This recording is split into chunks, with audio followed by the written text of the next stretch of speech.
Welcome to the 2017 Western Athletic Conference Women's Soccer Tournament, coming to you live from GCU Soccer Stadium here on the campus of Grand Canyon University in Phoenix, Arizona.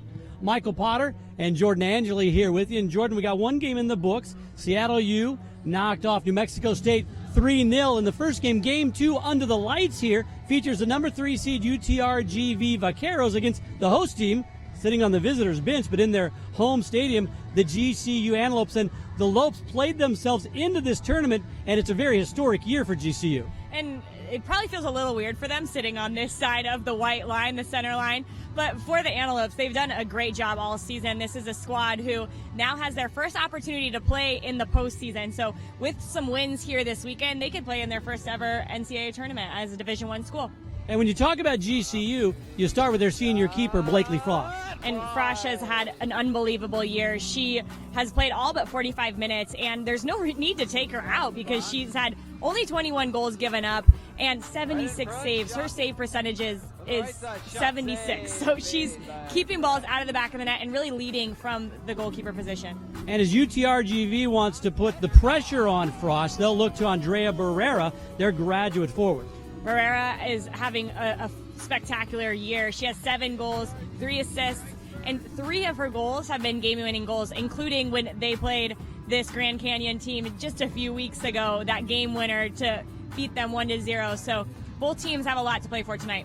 Should be another good one tonight. Under the lights at GCU Soccer Stadium, the Vaqueros and the Lopes get set in just a few minutes. This is the 2017 Western Athletic Conference Women's Soccer Tournament, coming to you live on the WAC Digital Network. Baseball's back.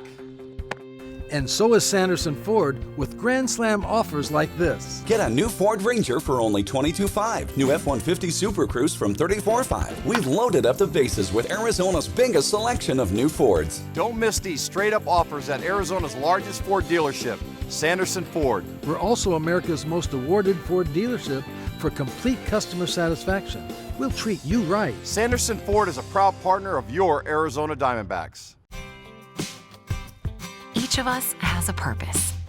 We are destined to do something meaningful, not only to support our loved ones, but to positively impact our communities throughout the country. What do you think a private Christian education looks like? Grand Canyon University graduates 25,000 students yearly and offers more than 225 high-quality programs across 9 colleges. Find your purpose at GCU. Visit gcu.edu.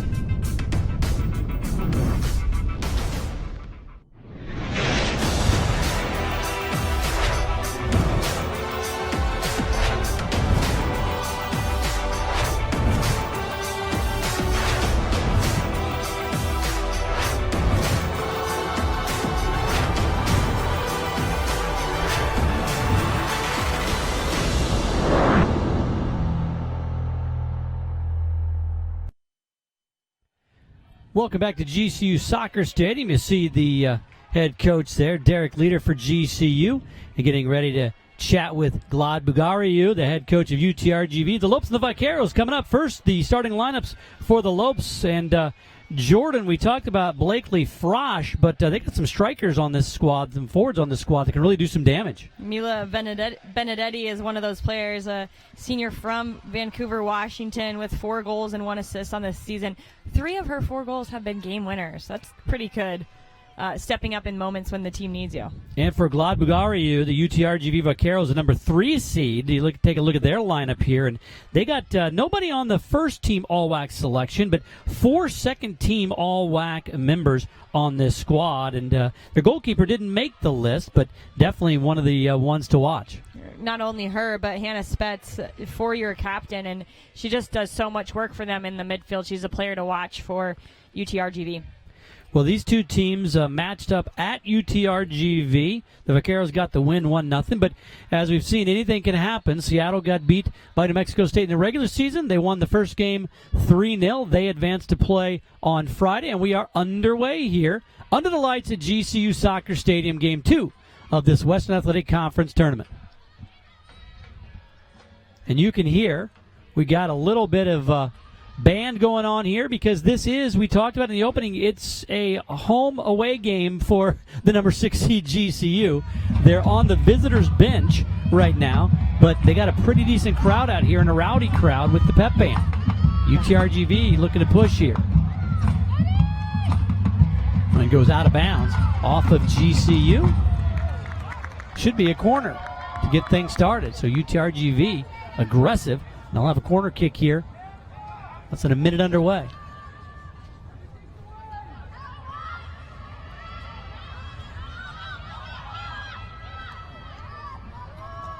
The Vaqueros won that match 1-0.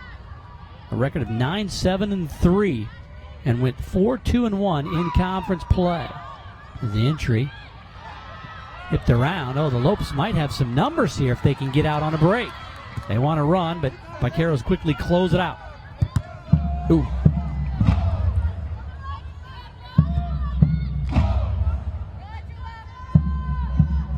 Are kicking to the far corner and can't chase it down.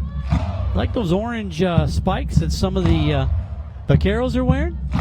Of course. It's so funny, the traditions that have changed. When I was younger, if you wore anything, when I was in college, if you wore anything that was other than a black boot, you were judged as a show-off, and now there is hardly anybody that wears just black boots anymore. So the Vaqueros, the green and orange. A few of them wearing the orange boots. GCU, a lot of them just wearing the black with the black unis. Vaqueros on the attack here early. Well, they'll look to test Blakely Frosch, first team all-WAC keeper for GCU.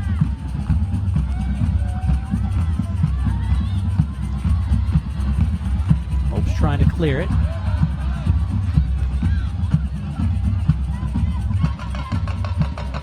Unable to do so.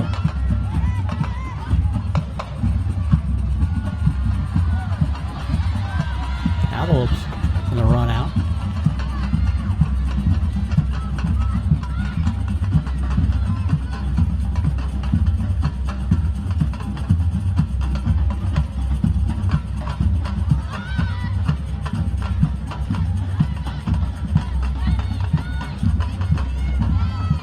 We saw in game one, Seattle came out with a lot of pressure and held the ball on the attack for the majority of the game, and especially in the first 8 to 10 minutes here. UTRGV trying to get that momentum going early as well. I think it's a good strategy for UTRGV as they're coming into a situation that's a little different. They come to Grand Canyon and they're playing the host as the visitors. So I think the whole squad and the Havocs over there are excited and pumped up, and the best way to neutralize that is to come out on fire.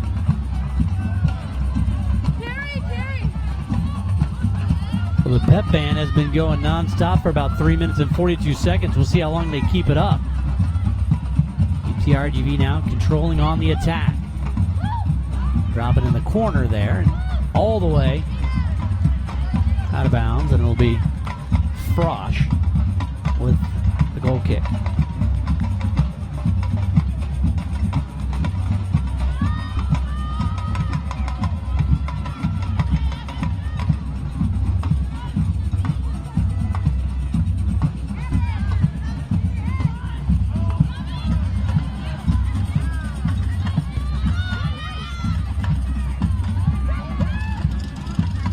So UTRGV resetting here.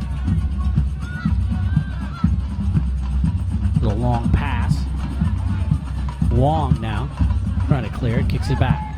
What a great pass by McGee, though. The ball's coming straight at her chest, and instead of taking 2 touches, she just uses the power of the ball to pass it to her teammate with her chest.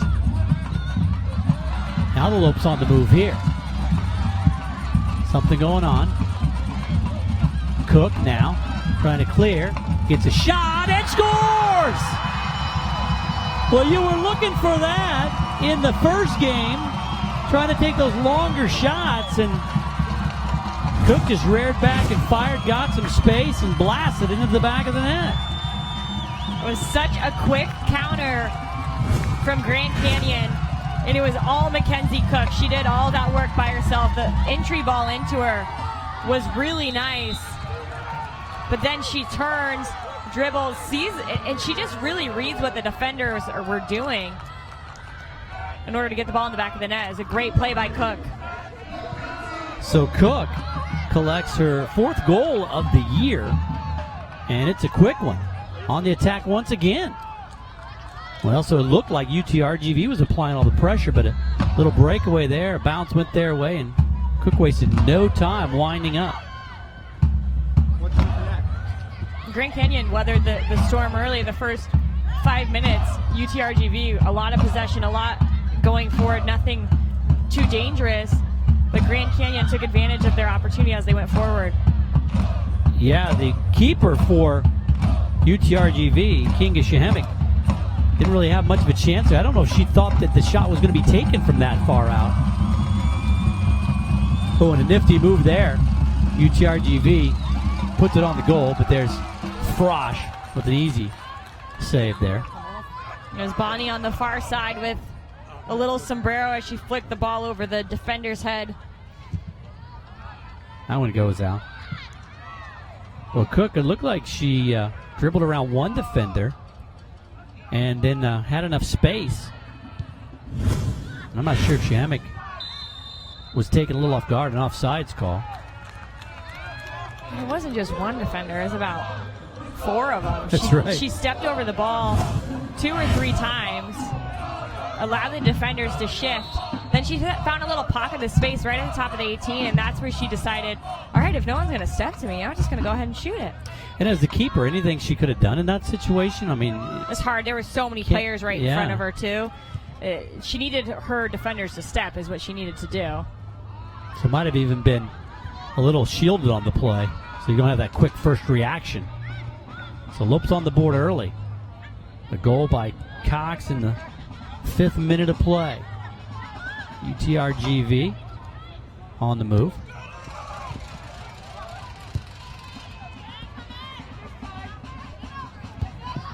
So Derek Leader in his 2nd season as the head coach for GCU.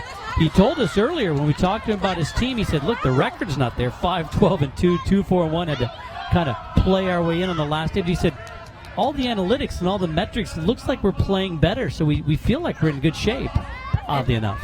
In Grand Canyon, although they haven't been able to compete in the conference tournament or find their way into the NCAA tournament, over the past couple of years, they have been playing good soccer and they have been getting some results. So I think to see that they're even improving on that is great for him, and for them to see just beyond the results and the stats and see that they're doing something to create a better style of soccer within their organization.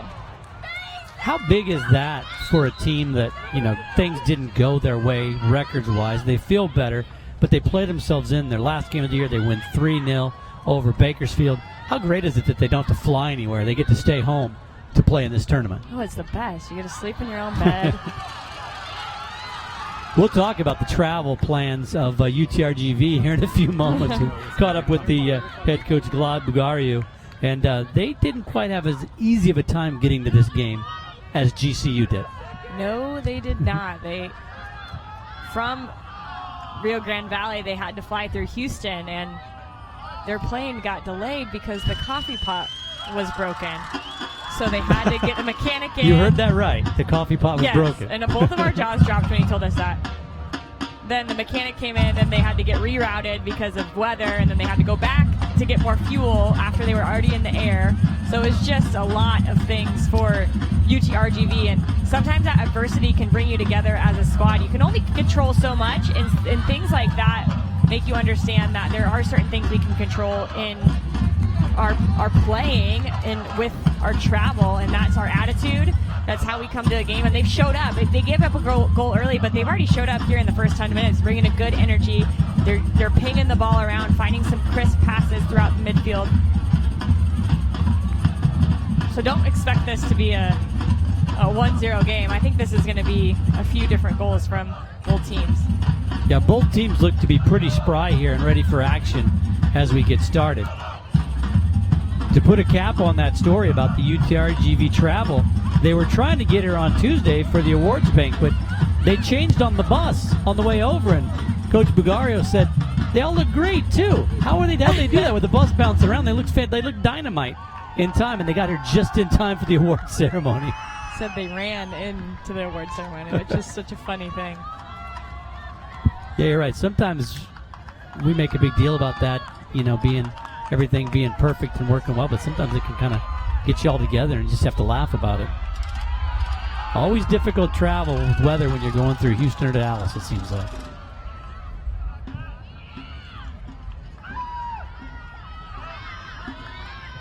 Right around the defender. Nice move on the left side. Some hand checking going on. We saw a very physical contest in the first game of this tournament. Not a lot of whistles either. On kick and the dive. I don't know if Frosch got a hand on that or that just went wide. Just went wide, but it's a good turn by Steiner. And the whole buildup comes from Bonnie and the work of Bonnie. She turns in the midfield and just turns on to jets. She eventually finds Steiner here, and that's the shot that goes wide. She hits it with the inside of her left foot. It's always peeling away from the far post. But Bonnie, we got a little test of it already as Grand Canyon try to spring a counterattack. They see that counterattack. They see the space in behind the center backs for UTRGV, and they're trying to go fast. Once again, Cox and Benedetti trying to do some work here. A little bicycle kick action there. But we're shoving the back, and that's going to get called. Well, if you didn't join us for game one, Seattle took out New Mexico State 3-0 was your final score. And throughout the entire first half, my colleague here, Jordan Angeli, was saying, take some shots a little deeper. Take some shots for that. We've already seen two. One scored, and one was a pretty nice little shot that went wide. Yeah. I'm not always for a longer shot, but sometimes it pulls the defense apart a little bit and then opens up seams that you can then slip other players through. So you have to have a variance, and in the first game there wasn't the variance, and I think that's where once they did that, they were finding more opportunities, because then a defender has to step, then there's a gap behind them. Who's running into the gap? That's the next play. So these teams already are showing that they are not afraid to shoot from distance. And pretty good shots too, on target. We had an incredible shot discrepancy in game one. This one seems like it might be a little more evenly matched early on here, but that was the kind of the game we expected out of New Mexico State and Seattle. Here, both teams pretty open in attack mode for most of the time early on here. Just 13 minutes in. It has been UTRGV, though, with most opportunities in Grand Canyon's defensive half. The cross there. And the Lopes get to it, they can.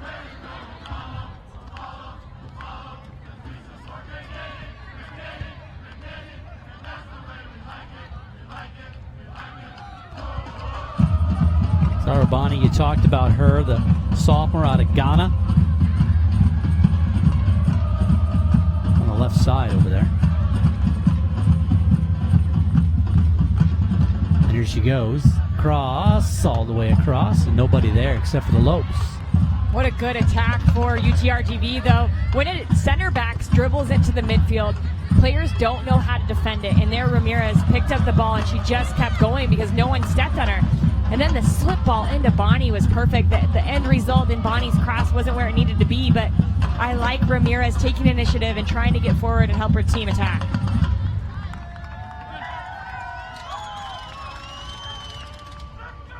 Michaela McGee, the freshman out of Atlantic Beach, Florida. Gets the ball in. Tried to get the ball in to, is that Cox? Yeah, just bounced over a foot. Benedetti on the attack there, but UTRGV going to clear it out.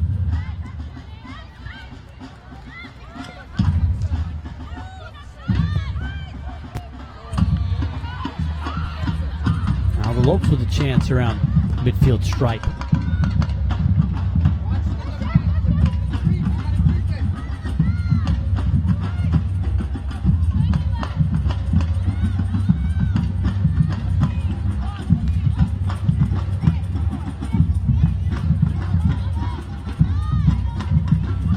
Benedetti standing right in front of the throw in there. That was pretty funny.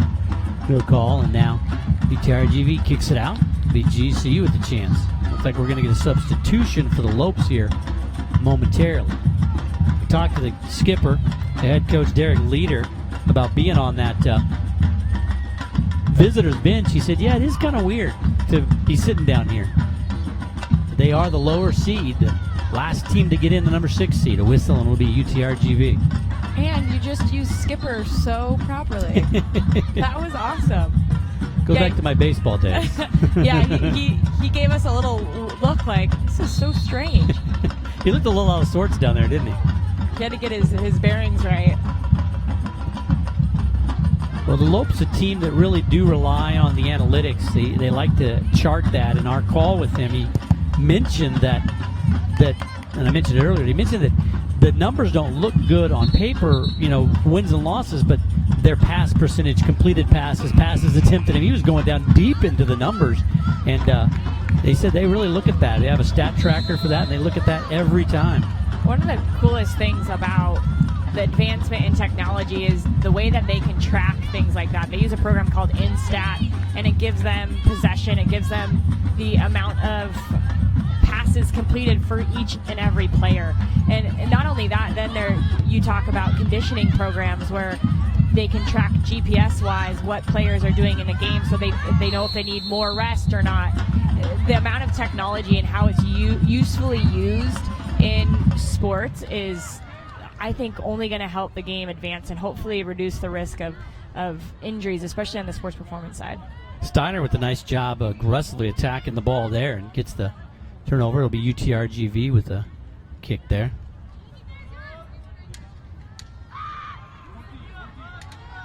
Steiner, the freshman from Nuremberg, Germany, pressuring there, and of course we saw that a couple times in the first game. Tug. No arm, no foul. Wow, she did good. Don't get out of here, I think is what she's That's right. thinking.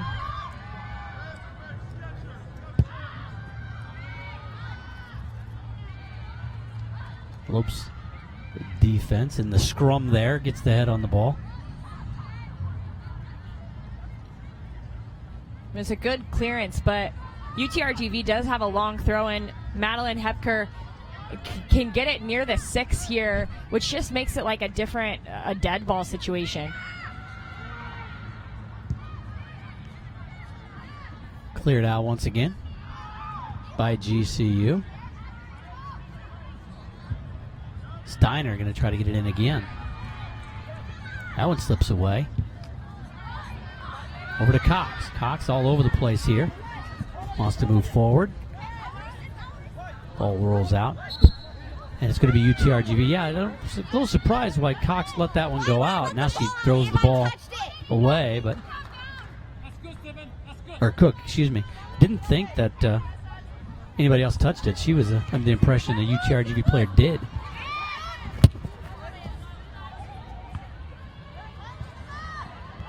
That's good work there by Ansa. The strength it takes to not only take that first ball off your chest, but then to hold it.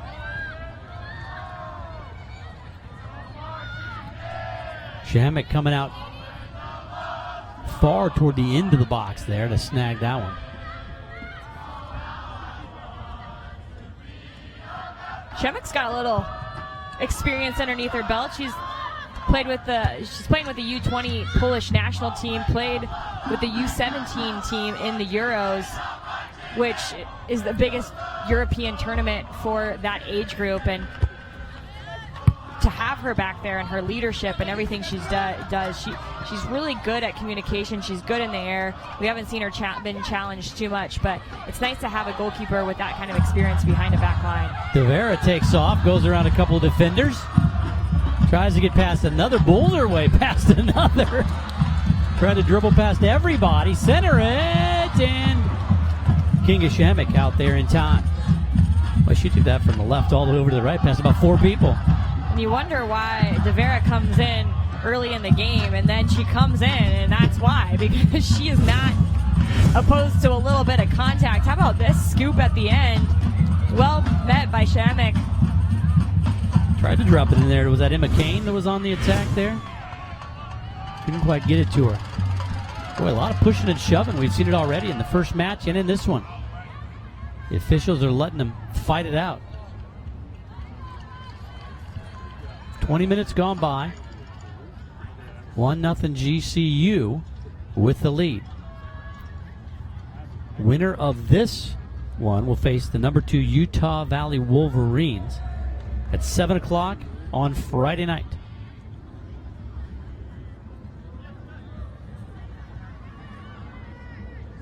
So Wednesday, Friday, and Sunday for the WAC Women's Tournament, but GCU men have a game here on Saturday night. It's UNLV, an important match for both of those squads. Yeah, as if we couldn't get enough soccer. I think I'm going to go to that match too. That's right. Wong with a nice play to get the ball away from number 4, Jada McLean.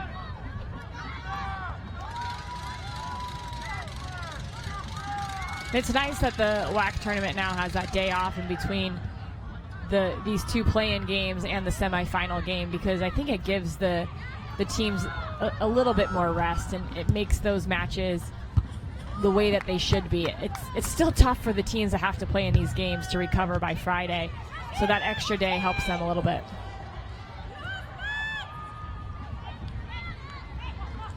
McLean now on the right side, going against Cook. Now gives it up.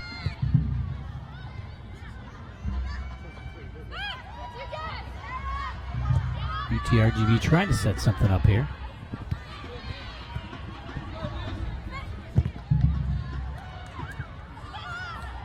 Taken away by GCU. Ooh, try to get it up to Devara. It was picked off. Was out off of GCU.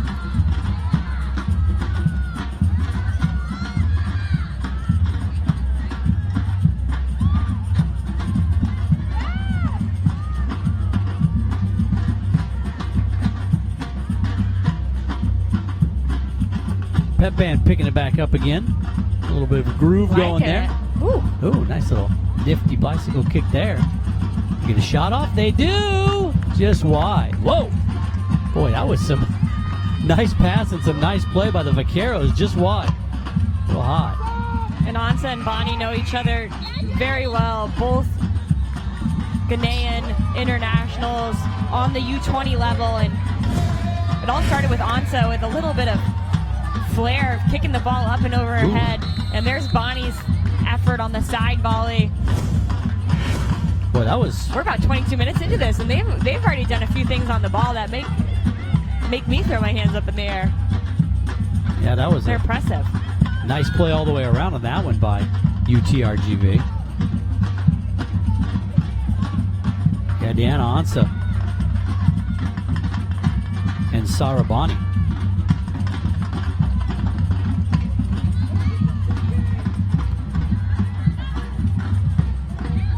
Coach Bagario said that Bonnie stands out, and yes, she does. It was the first minute of the game. I think she turned the ball at half field and ran straight past the defender, and your eyes get a little wider there. The defender has to play her a little bit farther off, which is going to open up maybe more shots for her in front of the defense, because they do have to respect her speed.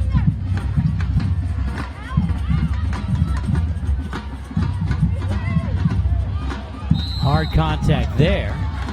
Down goes Ansa, the whistle.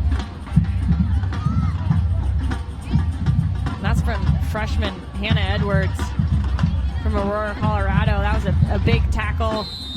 Noted as the toughest player on the team, and I can see that. She went into that strong. Wasn't afraid of a little going through the player there. So 23 minutes in, almost 24 minutes in, 1-0 GCU. Got a goal from Mackenzie Cook, the 5th minute.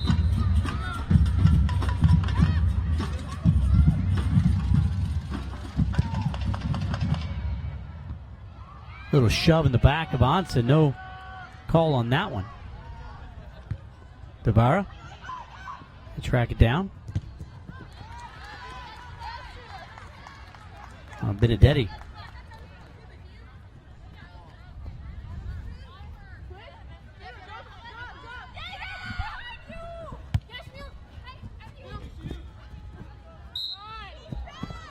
whistle there.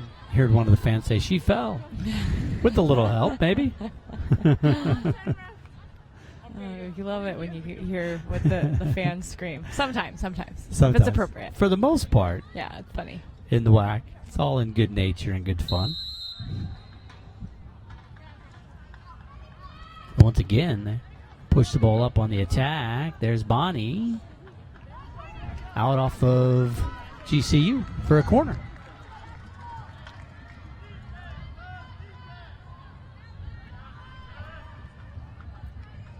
So Sarah Bonnie will put it down and deliver the kick. We'll see there's only one Vaquero close to the goal, so they're going to all come crashing in. Lopes trying to find a run out here. A couple of defenders back, and that ball goes all the way back to that back row. It's guided to Frosch. That was close. De Vera is pressing the ball so hard. It's making UT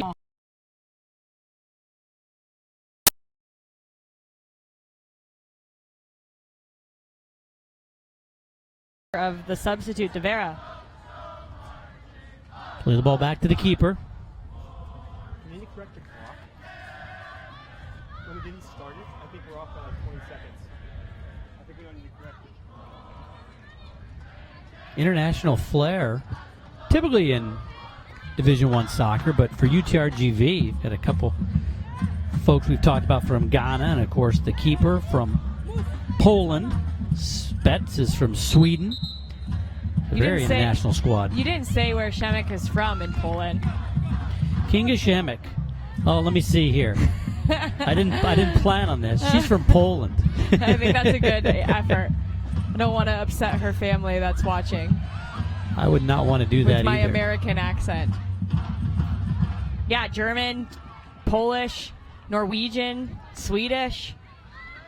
What and Ghanaian? What a fun flair that this team has, and so much different aspects of that showing through the forwards, and Bonnie and Ansa showing what they can do on the ball, but then through the midfield, there's some really good possession, some crisp passing, like the Finnish and the Norwegian, and the Sweden and the Germans are known for. So it's cool to watch how that has influenced the squad. Then you throw in a head coach from Bucharest, Romania. There you go. That's the team right there. And he seems like a fun guy, too. He enjoyed us telling us that story about their trip. The cross. Maybe another corner. Yeah, Bugariu out of University of North Carolina at Chapel Hill, but born in Bucharest, Romania, came to the USA at age 10. So another corner. Bonnie lifts it in.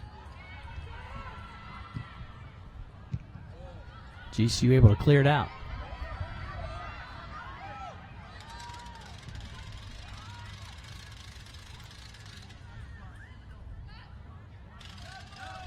The majority of the game has been played in GCU's defensive half, but GCU with a 1-0 lead. I was going to wait to see if Ansa could do anything there. You're absolutely right, and UTRGV is a team over the last couple of years. They've really transformed it. They've found who they are, and they're playing that style of soccer that is true to them. They're possession-oriented. They have some flair going into the attacking third. But for GCU, I think that they're defending well. They're getting numbers behind the ball. And when a player has a ball in a dangerous area, they're pressing to the ball as quickly as they can. It's making it hard for UTRGV to get any good quality shots off. UTRGV on the road. That one goes all the way into Frosch. Just sliding snag on that one. On the road, UTRGV 0-5 and 0-5-3 away, and this is their first neutral site game. I guess it's technically considered a neutral site game, but it's almost like another away game for them, and they've yet to win on the road this year. Yeah, they're treating it as an away game for sure. as they knew if the fans showed up, if student athletes or students were let in for free, it was going to change the environment. Chance there for UTRGV. Defender back, and a lot of banging going on.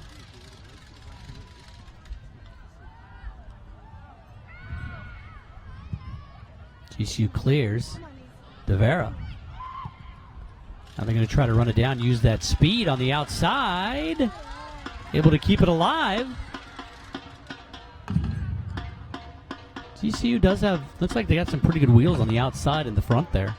Not afraid to just lob it down the field and the timing's let good. the Lopes go after it. They send it into their front player, that number 9 in the middle, who's DeVera right now.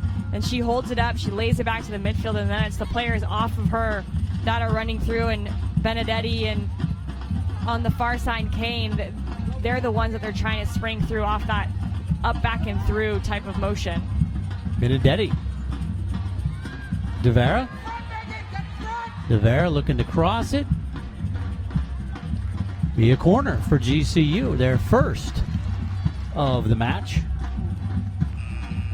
Boy, DeVera really has. I mean, she came on as a sub, but she's really changed the complexion on the attacks here. I like her style of play. Very physical. I'm with you on that.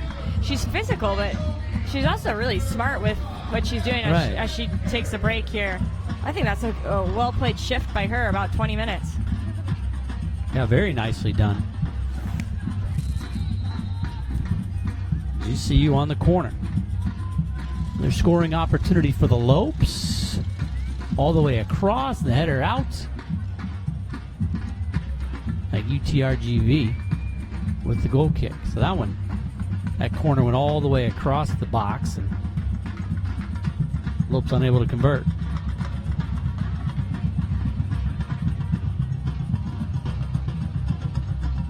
This drum line kind of has a tribal kind of beat to it here going on. Yeah, I'm really feeling it. Yeah, I know.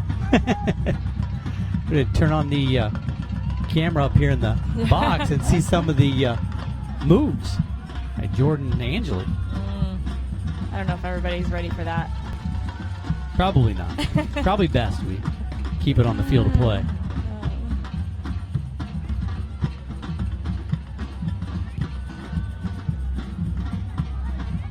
Ansa trying to get it over to Bonnie. Now the Lopes trying to track one down again.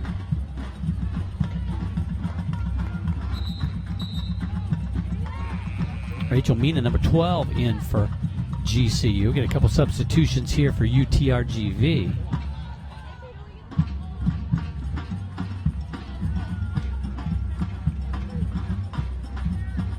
Barrera coming in. Along with Aliaga as well. Was that number 8 coming in too? And Jepson, yes. Yeah, the ponytail. It's hard to tell It with is. the ponytail that long, right down on the number. I know, you almost want to tell them, if we say your name wrong, it's because we can't see your number. Your hair is too long. That's right. I like those shorter ponytails, or the braided ponytail. Yeah. Mina. Another defender back there now. With a lot of shoving going on there. Mina fighting. It's going to go UTRGV's way. And the UTRGV coaches wanted a penalty there on that one. Mina very physical with 2 defenders around her. Well, we have seen the officials in the first match really let a lot of things go. Yeah, it's going to be an aggressive game because these teams are playing to advance in the tournament, so there's a lot on the line. Especially for Mina, a senior, and this is her first chance at potentially going to the NCAA tournament. So you know she's going to fight and scrap for every single ball. Yeah, we talked about it in the pregame there, but GCU, through that 4-year transitioning period from Division II to Division I, have not been eligible for any postseason play in the WAC until this season. And so the GCU women's soccer team, the first team in school history to complete that transitioning period and earn a berth into the postseason, trying to become the first team to make it into the NCAA tournament. That was such great work there by Bonnie. Boy, she's impressive to watch, huh? She is, and she's a big reason why this team is, maybe they're not scoring the goals or getting the results that they want, but she's a reason why they fight like they do, and they they win balls back, and their numbers statistically of possession and keeping the ball are better because of work that you just saw her do right there. We saw Galicia do some of that in the first match, but she seemed a little more, I don't want to say less physical how she did, but tried to get around people and Bonnie not afraid to use the body a bit too. But it is fun to watch her and Ansa on the attack. A little switch of ball. That one must have felt a little flat. Can tell the difference? Pick it up and it's a little too flat? Oh, yeah. When you kick it, you can feel it. So you probably weren't buying it. Woo! How about that pass? A little scoop over the player's foot. And here we go again. Bonnie around another couple of players. Lope's trying to swarm whenever Bonnie gets the ball because she is so good. Oh, trying to make a move a little too quickly on the other side. Mina was waiting for it, and the defender came out past her. Now, Lope's trying to get a run here.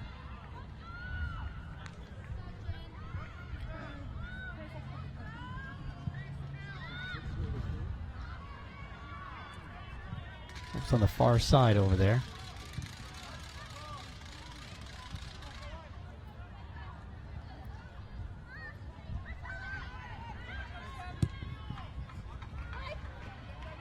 Out comes the keeper, now retreating and collecting that one.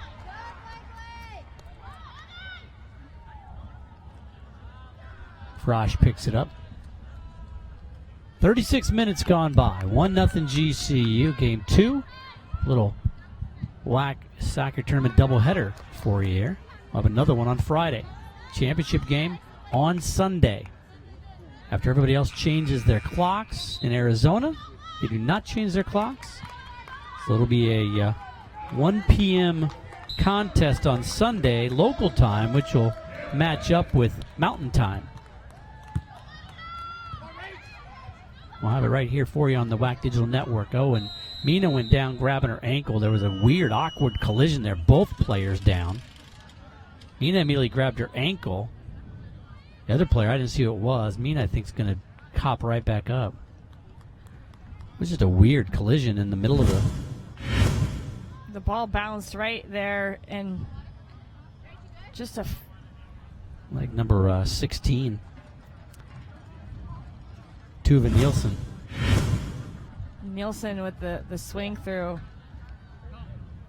I'm just happy she was moving. She didn't move there for a second. Yeah. And I thought it was her leg initially, and then she didn't move and made me a little worried. But she's standing. They're both standing up. It's just awkward, that little bounce that happened. Nielsen's going to come out, maybe knock the wind out of her or something there. Hopefully that's all it is. Mina grabbed her ankle right away, but then... Well, I think she got kicked from kick. Nielsen swinging at the ball, but then it bounced. And so Nielsen looked like she kicked Mina. Yeah, it was an awkward little collision there. The kick of the ball. I just made an announcement that you can take a penalty kick at halftime. Are you going to go down there? Oh, jinx. Yeah, I'm going to be down there, so I might as well shoot one, right? And there it is. They both just get tangled in that swing through. Well, it's good to see. I wondered, too, if maybe Nielsen had hit her head on the right turf. You always worry about that, too, but it didn't look like she did. So back underway here. 36 minutes gone by here in Game 2 of the evening. 1-0 GCU. Mina's still out there. Nielsen is on the sideline here and come out. And now the GCU coaches are maybe arguing with whether they can come back in or not. We got a whistle down. How is that not a drop ball? That was two people got hurt. That was a drop ball. Mina once again couldn't control. You can hear a little bit from our crowd mic. The GCU Lopes are not real happy with the officials down here. First it was the assistant coach, and then Derek Leader was unhappy, and then a little shove by Mina.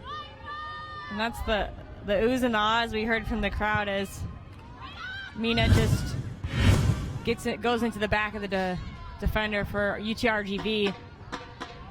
you can go shoulder to shoulder, but once that shoulder's turned and you go into the back, that's going to be a foul right away. And again in the middle of it.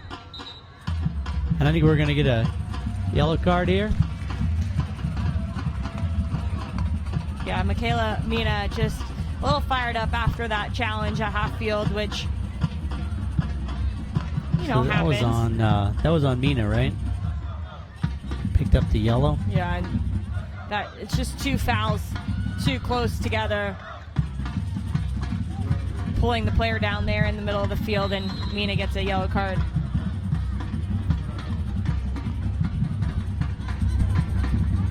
So Rachel Mina gets the yellow card. We'll keep an eye on that.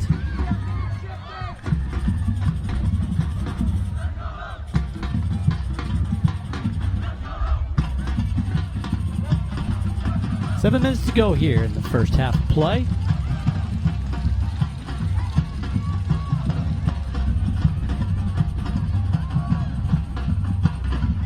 UTRGV has been on the attack the majority of this half. A couple of runouts though by GCU and a great blast from about 20 feet out from Mackenzie Cook in the 5th minute, and that's your score. When we talked to Derek Leader, he was hoping that they would get a lot of students out for this one. Got a decent number out. Good number of just fans as well.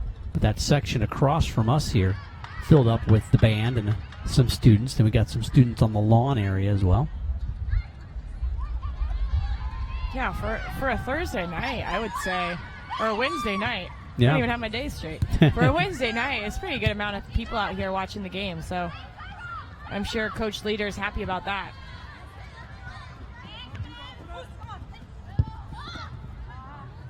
That errant pass. Picked off by the Lopes. Try to push it ahead. Mina going to try to track it down, but And square balls in the middle of the pitch are so difficult because if someone picks it up, they're going straight down your throat, and that's exactly what Grand Canyon just tried to do. Cameron Larson checking in. 5'11" freshman out of Gilbert, Arizona. And Mina's going to come out for a bit. Good physical work there by Mina.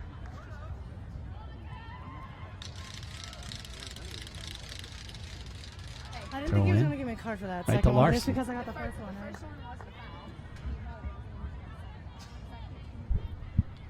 So Lopes have another one.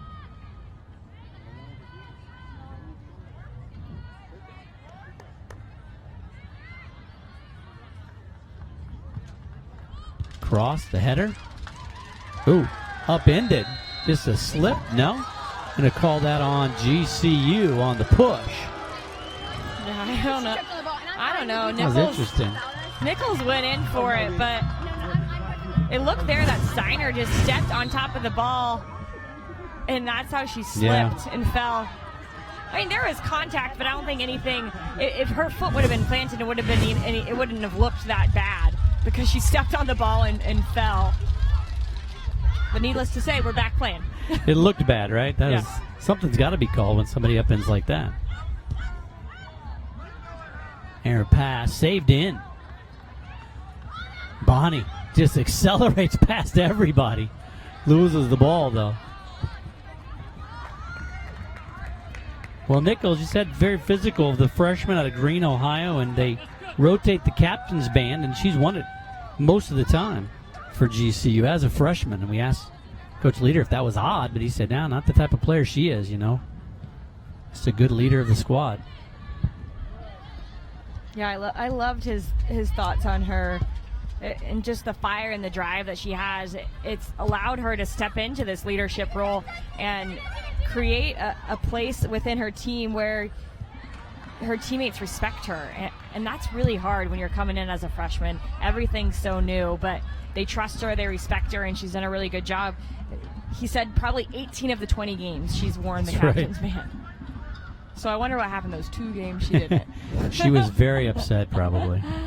She was like, that's never happening again. I won't allow it. 3 minutes to go here. GCU leads it 1-0 over the Vaqueros of University of Texas Rio Grande Valley, formerly UTPA, University of Texas Pan America Bronx, but put a couple schools together, and now you got UTRGV, the Vaqueros. Vaqueros on the attack once again, all the way across. Blakely Frosch picks it up as Bonnie comes streaking in from the other side, and Hope's trying to move the ball up. Nichols, not Nichols on that one. Kelsey Smith kicked out. So Smith will get the throw in. Trying to figure out where to go with it. Larson spins around and thrown down. UTRGV didn't like the call. But Larson got it. Now the Lopes with a chance here. About 2 minutes to go. UTRGV was saying that Larson had the contact, put her arms around, and maybe a little bit of an argument either way.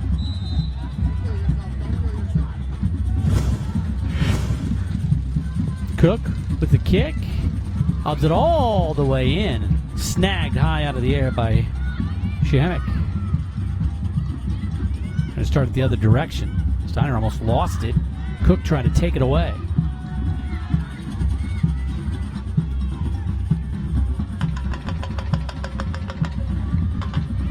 Under 2 minutes.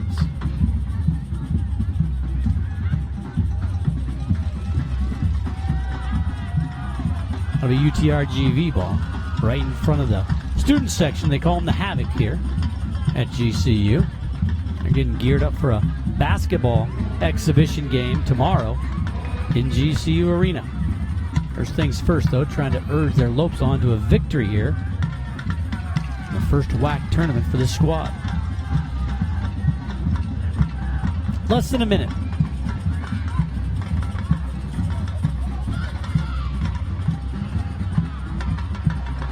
No call. Bit of a tumble there. 30 seconds to go. UTRGV takes it away.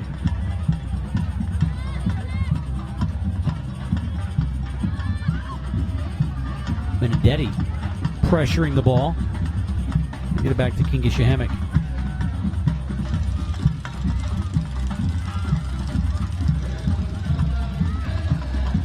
Ten seconds to go. Ball goes out. Be GCU with the throw in. And that will be the end of the first half.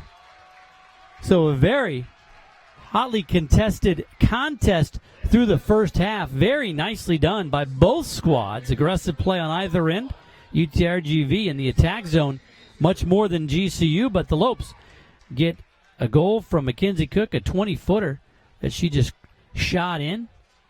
And in the 5th minute of the contest, Cook puts them on the board 1-0 GCU. About 20 yards out. We talked in the first match that we wanted to see a few more longer shots to make things happen if you couldn't get inside. And Cook obliged for GCU. So let's go down to the field where our very own Jordan Angley is with the GCU coach, Derek Leader. Thanks, Michael. All right, Coach Leader. So you guys weathered a big storm there and a lot of pressure from UTRGV. Was that something that you guys expected going into the game, that defensive shape that you played? No, we didn't. We had to change early on because they were playing really well. They played a lot harder and came out with a lot more. They came out on the attack a lot more than we were expecting. And the play of Mackenzie Cook on that goal was quite phenomenal. So much poise for the player going forward trying to score a goal. Yeah, she's a phenomenal player. We use her everywhere we can on the field, and she's done a wonderful job, and that was a fantastic goal. Yeah, any big changes going into the second half? No, we'll see. I mean, we got to calm ourselves. We got to do a much better job of trying to collect ourselves and possess the ball, and we'll come out and we'll do that. All right, best of luck. Thank you. Michael, back to you. Thanks, Jordan. GCU, the number 6 seed, playing at home, but sitting on the visitors' bench, lead at 1-0. They took one shot in the match, and they scored it. Mackenzie Cook in the 5th minute. UTRGV trying to drop a plan to get back into this one, but anybody's ball game here as we go to the break. 1-0 GCU And we'll take a quick break and be back with more. This is the 2017 Western Athletic Conference Women's Soccer Tournament on the WAC Digital Network. Hey, welcome to GCU. You're in Lope Country now. What's that sound? We bring the thunder in the heart of Phoenix. All right, time to go. Beam me up, Scotty. Here at the Lopes Lab, when we're not contemplating the paradoxes of time travel, hey, Mort, greetings. We're working on technology that will save lives. And robots. We're being hacked! Time to get to work. I'm defending against malware and hacker attacks. We need people who can outsmart the enemy. Oh, I got you now. And? It's all good. Through our robust networks of strategic assets, we provide widespread logistical solutions. Also, synergy and blockchain. We're soup to nuts. Influencers. What happens after Gen Z? It's the Uber of Ubers. My plan makes sure goods get 4:30, that's a wrap. Here at GCU, we teach you to harness your passion, transform it into a career so you can help change the world. I'm getting my master's in education online. I can't slow down time, but I do make my own schedule. Good thing too, since I'm a mom, wife, student, and teacher. The rest of my time, I make sure this house keeps rolling. No!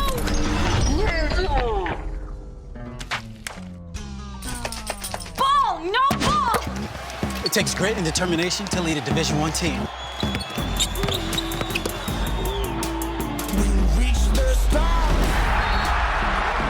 But for some of us, it just comes naturally. When it comes to school spirit, we do it best. Lopes up. Lopes up. Lopes up! At GCU, we do a lot of soul searching.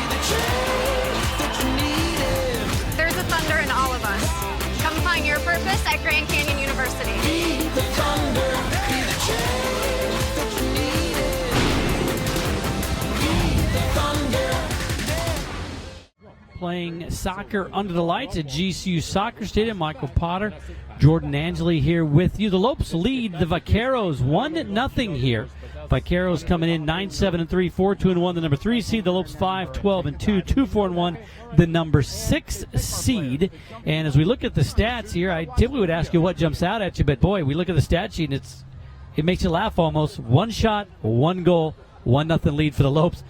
A lot of good stats for UTRGV, though. I mean, they've had some shots, just haven't anything to connect. And Grand Canyon has to thank Frosch for a couple of saves there, picking the ball up in key situations.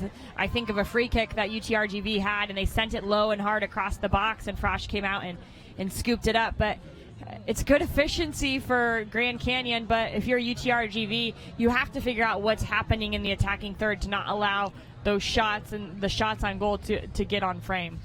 Well, and you got to wonder if you're the Lopes. I mean, Derek Leader said, hey, they were a little more aggressive than we thought they would be when you talked to him at the half. And two of those, Diana Ansa and Sarah Bonney, man, they were pretty impressive. You got to wonder if the Lopes are going to be able to keep those two at bay, on the attack. And they have a lot of speed, but I liked Gina Steiner as well. She came in behind them, and she picked up the scraps. And with their speed, they attract a lot of attention. And I think sometimes the other players then go unmarked and you lose track of them. So I liked Steiner. I thought she did a good job in there, and even Barrera when she came in. Well, the Vaqueros beat the Lopes at UTRGV. 1-0 was the score, and that one Lopes trying to return the favor here in the first round of this tournament. Winner advances to play Utah Valley at 7 o'clock on Friday night. Seattle has already advanced to play the number 1 seed Kansas City on Friday at 4 p.m. And, of course, New Mexico State saw their season come to an end a couple of hours ago. One of these teams will move on, and one will have to head home. For UTRGV, they took a long flight to get here and took them a long time. They don't want to go home so soon. No, and they're fighting. I'm interested to see what kind of changes Coach Bagario implemented at halftime. Well, they were huddled out there talking about different things. We'll see what they come up with. That was a little errant kick there from Cook. Haven't really called many other names. I mean, we saw Benedetti for GCU play pretty well at times, and now here's Cook trying to get the ball to Benedetti. It slides through everybody, but no Lopes there. UTRGV comes out with it. So just as I say that, The ball goes right to her foot, right? Mackenzie was thinking the same thing. Get the ball to Benedetti, but just couldn't quite do it. And there's Steiner. That was a bad pass by her teammate, and she just picks it up and tries to connect far side. A long run and a slide there to grab the ball is Frosch, because a couple of UTRGV players, none other than Ansa and Bonnie, attacking on that one. Yeah, that speed of Ansa and Bonnie catches your eye, but you're right. Steiner has been around about every play in the attacking zone.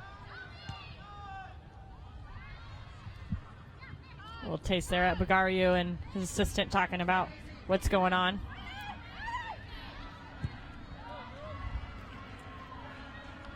Racing back, a defender.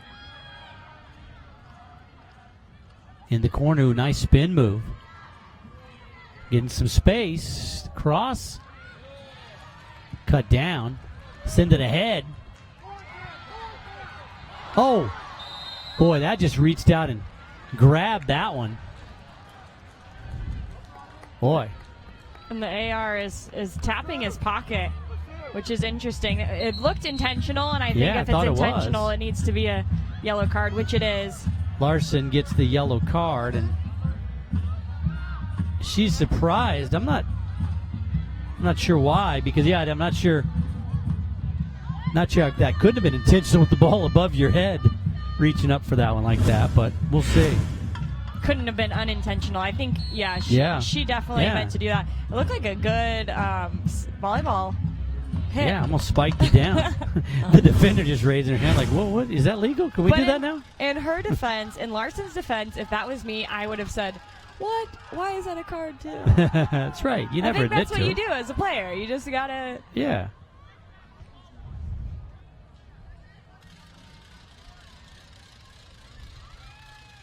Ansa.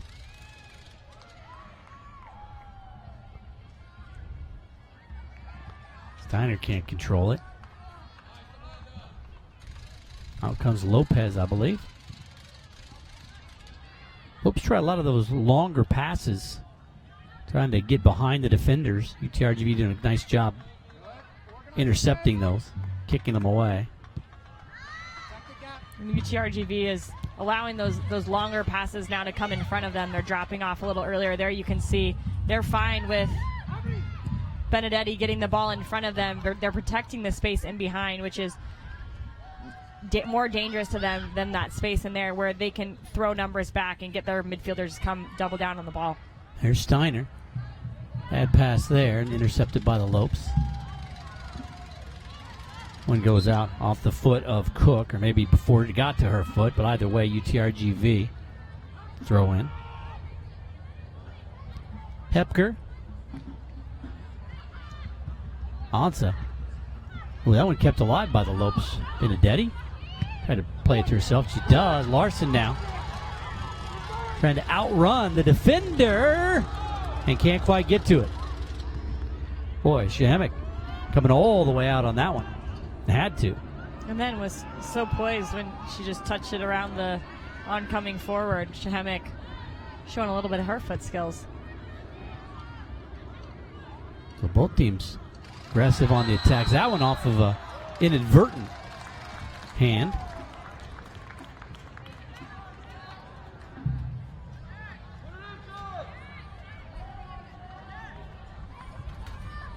So the Lopes will have a kick from the far side. 40 minutes to go here in this one. GCU clinging to that 1-0 lead. Not really clinging on the attack. Both teams coming out aggressive here. To send it in. Right, it's Shahamick. See if she can start a break here with 4 black jerseys behind her. Now the Lopes head back on the defense. Larson playing very aggressive in there. And with that size, 5'11" freshman out of Gilbert. And now there's Steiner again. Brings the ball up. McLean crosses it through. Just out of the reach of Bonnie. Streaking down from the right side. Sawabani doing a good job of getting into the far post. There's a good dribble by Steiner to get in there, but I liked the recovery run from Hannah Nichols. We mentioned she's a freshman. She is the captain most games, and she showed us right there why exactly she's captain. She gets beat in the middle of the field, and she is sprinting and fighting to get back to help her team defensively. That's exactly the type of leader you want. And she's just a freshman. To think of the growth that she's going to have over the next 3 years is, I'm sure, pretty fun for Coach Leader. Nichols was in the fray of that one right there, and the Lopes come out with it. Trying to save it in. Nifty dribbling. Get it in the center to Cook. Tries to find Benedetti. And they're trying to find Benedetti. You can tell they're trying to get the ball to her, see what she can do, but she's unable to get it done. And if she pulled off that touch, that would have been something spectacular, because that's not easy. The way that the ball was coming into her, to bring it down with her near foot. Tries to get it to Larson, did Benedetti. Now Bonnie.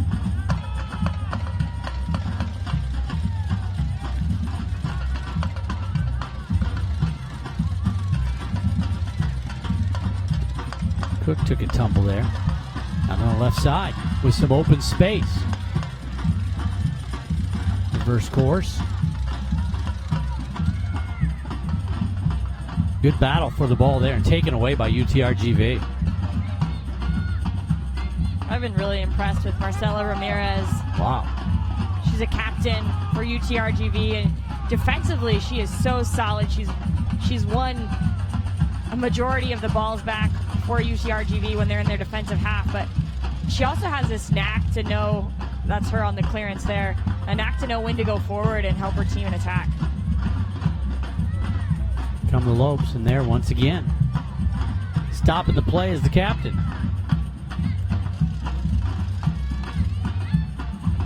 Benedetti.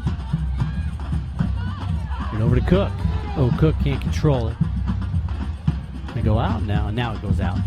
So Lopes will have a throw in here.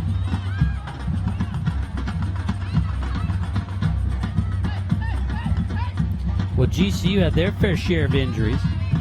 Madison Wisely went down in one of the early games against Texas Tech with an ACL, and then they had two players go out in the spring with ACL injuries, Briley Hawkins and Fiona Samadurov. 3 players they were counting on this season. Attack the kick well wide.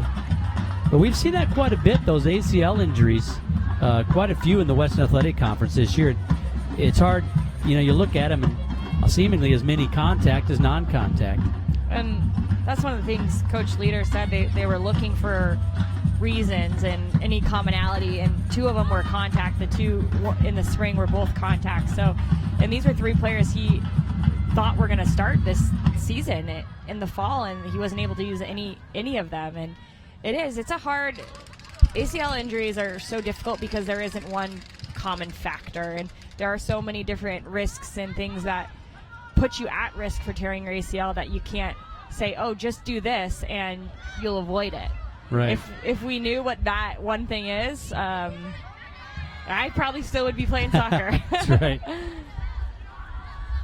Benedetti trying to track it down before it goes out and cannot do so. Yeah, you obviously injured and recovered, 3 times from ACL, and was something different every time for the injuries for you? Yep. First one was non-contact. My second graft was put in incorrectly, and then my third one I was taken out as just a poor tackle in the middle of the field, and it was contact. So all different things, and each as hard as the last. Benedetti, does she have a chance? Oh, she goes down as she tried to make a cut. That one goes out. That was just unlucky for Benedetti as the defender's foot flared up as she was running, and nothing intentional, no foul there, but Benedetti really catching her heels. Just got tangled up there. Looked like she might have, that ball was bouncing high. Looked like she might have had a chance to slip around the defender. You see it here. It looked like a good chance. And she was trying to cut and go around the other side. Usually you see the front running player sneak up fall on when her. that happens. Right. Tried to sneak up on her, didn't get it done.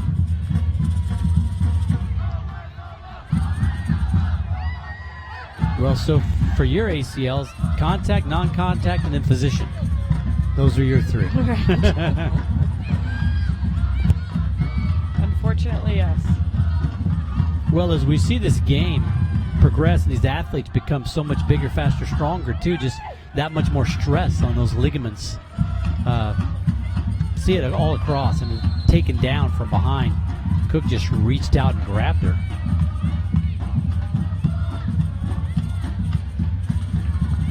And I probably would too, because Sawabani is so difficult. If she gets the ball and can face up, you can almost see her grinning, right? She's like, all right, I'll take you 1v1. Doesn't matter if I get the ball on the half field line. That's right. Or in the defense or in the attacking third. I'm gonna go for it.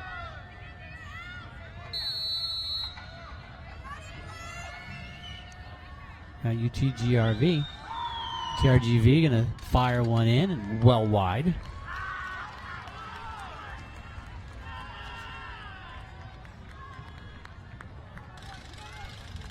Official attendance in this one, 993. Couldn't get 7 more people? Right, come on. Do we count? Yeah, they got to count us. We got at least 7 up here in the box. I wonder how many athletic teams we have, too, because we've seen a few, right? We've got the women's basketball coach on hand. Nicole Powell brought her squad out, her first year, former WNBA player. You got a whistle, now it's going to go the Lopes direction. Yeah, so one of the benefits of being here at GCU for the Lopes is the women's basketball out here, and you saw the tall guys to our left. That's the men's volleyball squad. Tall guys. I think we have the baseball team down front. Andy Stankiewicz, the former major leaguer, the head coach of that squad. I think they're down in the front row. Of course, a lot of them here to watch number 24 for the Lopes. Jessica Wong, her brother Jake Wong, a junior pitcher on the baseball squad. And that one just a shove down. Lopes wanted a call, didn't get it. UTRGV on the other direction. Now the Lopes with a chance. Benedetti chasing it down in some space. The cross. Oh, and a kick right there. Oh, the chance with her back to the goal. Unable to convert. See what Benedetti can do when she can track that ball down in some open space. It was great work by Benedetti, and then Kane trying to get the ball on frame. It's really difficult when the ball's bouncing like that and you're that wide of the goal. And I say that wide, it was probably 2 feet. But when you're that wide, you have to let the ball come outside your body and then almost side volley it. If you go straight on and let the ball come centrally, it's really difficult to get it on frame. Waiting for the old Pele bicycle kick from that distance, to use a much older reference than I would have loved that. Many folks. I would have gone with Marcelo Balboa because there you go. Watched him do that a few times in person. I never got to see Pele. Oh, is that right? So. Okay. Yeah, Colorado Rapids. There you go. It's always one of the most exciting plays to see that. Oh, it's so fun. I just saw in a women's soccer game a girl cleared it. I think it was Florida or Duke. It was in the SEC. Well, that's SEC and ACC. And someone cleared it off the line with a bicycle kick. Is that right? Yeah. Oh, wow.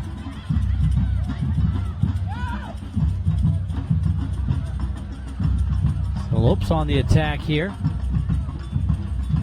Ooh, nice control there. They get it to Cook. Should have a shot here. Squares up, fires, blocked.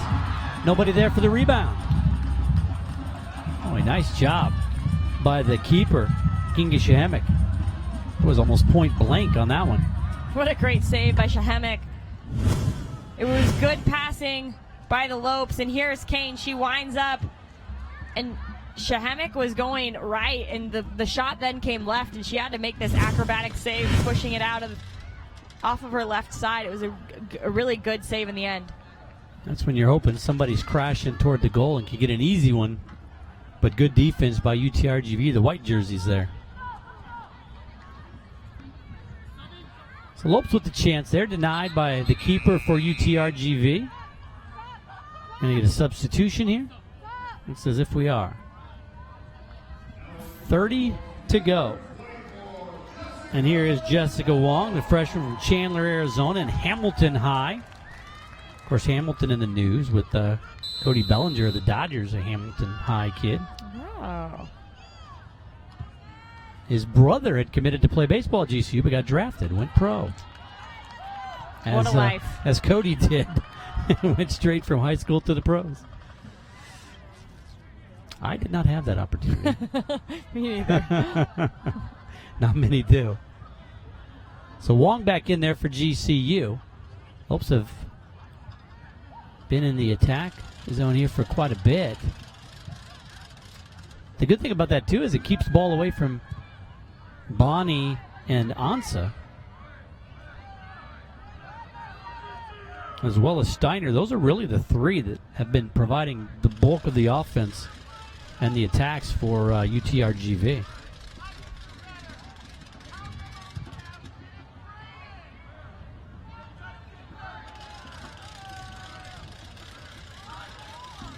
Well, the teams that advance get that day off. Look like maybe a push in the back, no call there. Bonnie wanted, Ansa wanted it, didn't get it.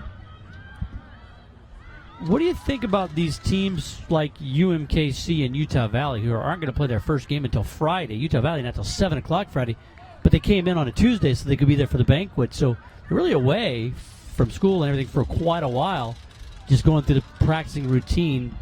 Seemingly a while to be away. Almost, I don't know, maybe a benefit to come and play right away, or better to have that rest? I think if used properly, the rest is just like any other week during the season where you play a Sunday game and then you play a Friday game. And it doesn't make it that much different. The only difference is that you're not going to school during the week, right? So you come in on a Tuesday, then you have essentially 4 days without schoolwork. So I think it's important to establish some kind of routine, but one of the good benefits of that is you spend a lot of time with your team. So what can you do together to like create that feel-good energy going into the game on Friday?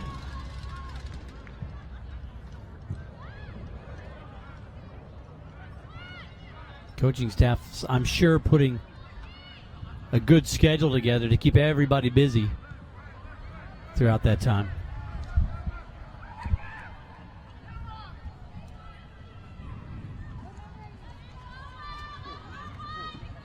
One nothing GCU. Want to say hello to all the fans watching tonight's broadcast of the WAC Digital Network on WACSports.com, Roku, Amazon Fire, Apple TV, Android TV, along with the official NCAA Soccer Facebook page.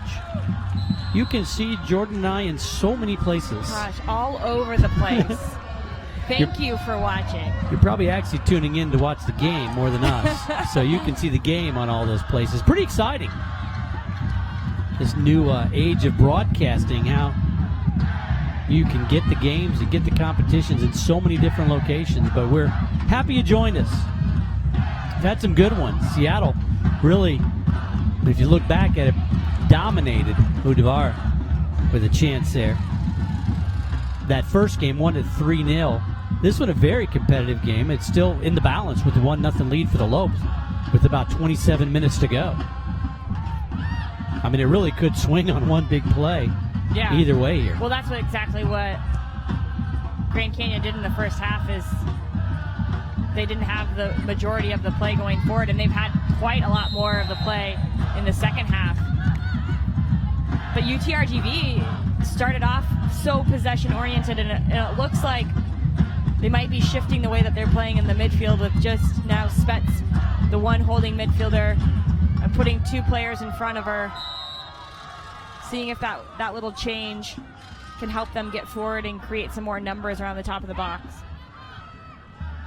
Yeah, GCU with one shot on goal, not only on goal, in goal in the first half. They've already had 3 more shots on goal or 2 more shots on goal and 3 more shots in the second half. But still, you look at the numbers, 8 shots, 4 shots on goal for UTRGV and 3 corner kicks, and just nothing to show for it yet on the scoreboard, but they keep pressuring. Pass intercepted and headed out of bounds and out of the stadium. I think it might have bounced. Yep. Try to clear it. Devara unable to get to it.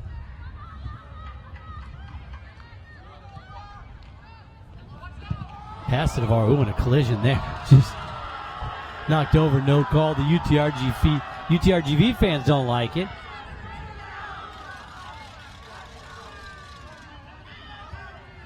And you know what you're going to get when DeVera comes in, so it almost looked like Nielsen for the For UTRGV, yeah, knew that was coming, and it was a late hit by DeVera, so I get it. You're the home fans. You're going to scream out everything that goes against your team, but I think it was the correct call there.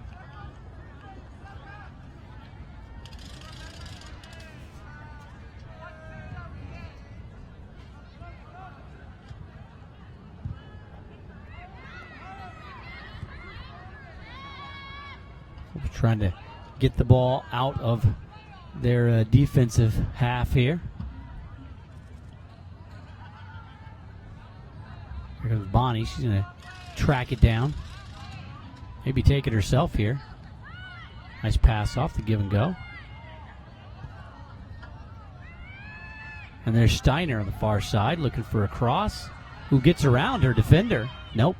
Good recovery by GCU. They got 2 defenders on her. He'll go after the ball and pick it clean, but out of bounds.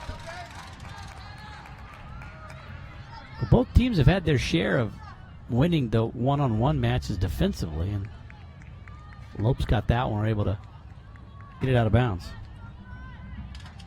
And Hannah Edwards, a freshman from Aurora, Colorado, the defensive play.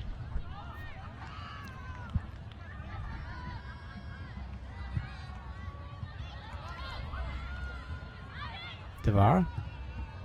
Going to try to chase it down, but that one's going to go out of bounds as well. 23 minutes to go in this one. Winner advances to play Utah Valley. Utah Valley won this thing back in 2015.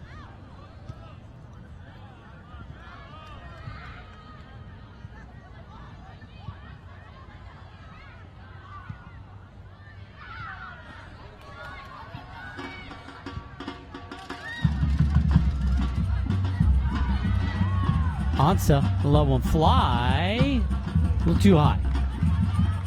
Not a bad idea there. Ball was pinging around the midfield stripe quite a bit there, so Ansa, low one go, just a little too tall. And what UTRGV decided to do, they have Spets holding in that number 6 position, so they're playing a 4-3-3, and that pulls Ansa into the midfield, and she's playing like the number 8 position, so she's coming a little bit deeper, but allows her and Steiner to connect a little bit more and then run through. The runs out of midfield are really difficult to track, so I think by bringing them back into the midfield, they're trying to see if they can hold the ball up with their forwards and then allow those 2 to run past. Their foul there. UTRGV will have the ball. The band picking it back up again. Took a little break there for a while. It's a section of percussion instruments. I was told it's not a band. You can't call them a band? I guess not. I was told I couldn't. Who told you that? Someone that looked official. Okay. I'll take your word for it. I do only hear percussion. There they are. Look at them. There you go. I like the jingle bells. Well, they got the bells, isn't that? That's a percussion instrument. I'm not sure what these guys on our left here, what kind of dance that is, but if we can't call that a band, we can't call that a dance. Something the kids are doing now, right? It's all the rage with the kids these days. A substitution coming in for GCU. So the percussion ensemble trying to get things going. So Cook comes in. Lopez will come off. I think Lopez was happy to come out of the game on that one. She marched right past everybody, putting on her pink shirt. Not too pleased to be out of the game. Right in front of the UTRGV bench. They are not happy about some of these aggressive plays by the defenders for GCU, urging the referee to make a call. And they were hinting at that had happened a few times. I don't remember this from McGee, but there's the lunge from behind. That's a dangerous little bit of a shove, too. Puts the player in danger. Yeah. Should that be a yellow card? I mean, is it something shot there and by itself? Should or shouldn't be a yellow card? Back in the box. Get your answer in a minute if they can get the goal in or if the Lopes can get it out. Oh, Benedetti, if she can get around this defender, could make a move, but good defense there by UTRGV. Over to Cook. Going back to that play, could it have been a yellow card? It could have if she would have left her feet from behind and tried to go in that way, but the fact that it was from behind, that's why the call gets called, because you have to protect the player, and when they're defenseless trying to protect the ball and someone comes in from behind, it puts them in danger, and that's what the referees tried to go without. Carrier, MJ Carrier's checking in. A freshman out of Gilbert, Arizona, and Seton Catholic High here locally. They are fighting for the ball. Could get back to the keeper here.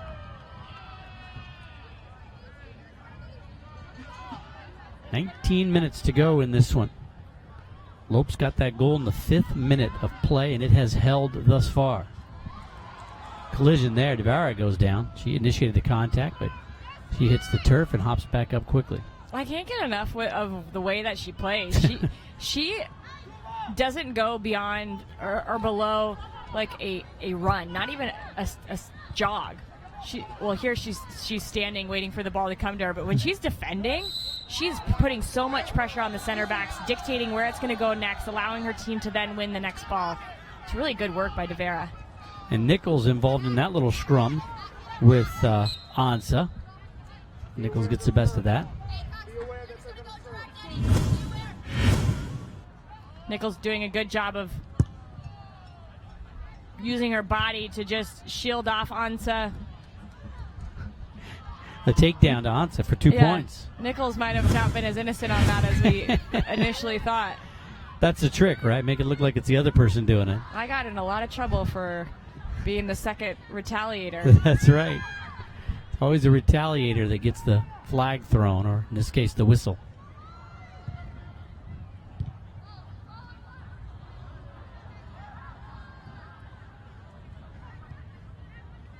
GCU's going to come out with it. Nice move there by the Lopes. Devara. That's such good work. Ooh, oh my it's right around the defender. Has the ball in the middle. Ooh, tried to get it over to another Lopes. Is that Benedetti? Couldn't get it there. It is Benedetti. Well, it was a good idea. Great move initially, and then that pass there. Cook directing traffic. Devara. Pinballing off of a couple defenders, and it'll be Lopes' ball on the throw-in. Yeah, it's a bit of a combination with Devara of some really graceful, athletic moves, and then just kind of a bulldog in amongst the masses. It's fun to watch. Maybe not so fun to play again. Right, I don't want to play against her ever. Trying to get the cross, but the whistle was late. The keeper was holding her hand up the whole time that it was out. Allison Smith, you got to take your penny off. Smith's so excited she's going into the game, she forgot to take her penny off. And now Ansa coming out. She might just be a little out of breath here, getting a little breather, but yeah, Smith was ready to just play. Didn't change anything.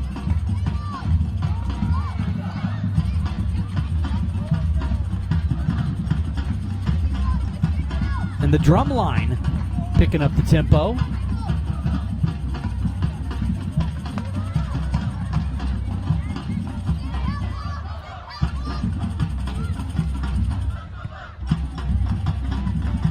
McLean. Let's take it away. Just a little bit more movement off the ball is necessary for UTRGV if they're going to claw their way back into this game. They were moving so well off the ball in the first half, just creating opportunity after opportunity, and they can't lose sight of that. Boy, a lot of great individual efforts out there.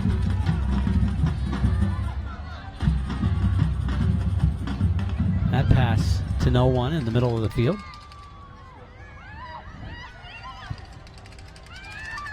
Steiner, McLean cuts in. An opportunity, a lot of hand fighting, and the defense, UTRGV wanted something out there. GCU happy with the defense. Almost a breakaway there by Jada McLean. So a really good run inside by McLean. Taking the shorter route to get to the ball, and almost paid off for her. Well, she really did. Just cut there and hit the Jets. Well, she took a step with her left foot to make the defender look like she was going to the outside. And then she just cut straight in, met the ball where she needed to. And if it weren't for a soft second touch, she might have been in behind. Benedetti in a battle down there for the ball. A lot of pushing and shoving between those two.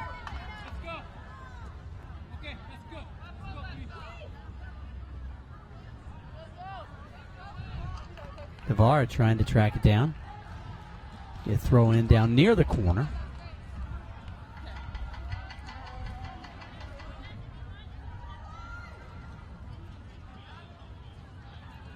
Yeah, Benedetti and Hepker in a battle down there.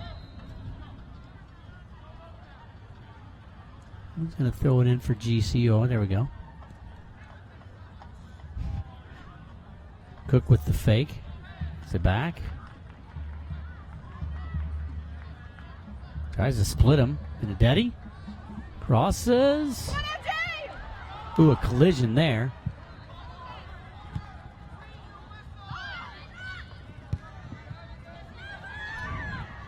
Ooh, almost a breakaway. Could still be one. A physical play by the Lopes.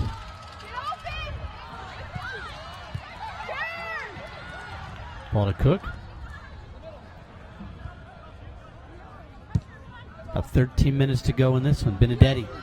Will she try to go down the sideline? Flip across, runs right into a defender. Very hard, hits the deck, holding her knee. Hopefully that was just a little contact there and she's okay. It was a hard play, but I have to see it again to see if it was a foul. It did look like a foul. Spets just couldn't slow herself down, but it's hard to defend when the ball goes in between your legs and change directions there, and I think that's what happened with Spets. She ends up just almost hugging Benedetti. Benedetti's still down. She's trying to walk that off. I'm wondering if maybe it's one of those things where the knees collide and you just get that kind of a stinger. Yeah, probably. Hopefully. Yeah. He's trying to jog it off. Cook. A lot of white jerseys back there. Benedetti hobbling on the right side. Well, they don't want to take her out, that's for sure. Such a threat. Get a substitution. But she might have to come out. That you almost think there's less than 12 minutes to go. Is she really going to help you? You're winning the game 1-0. You're going to probably have to defend a lot these last 10 minutes.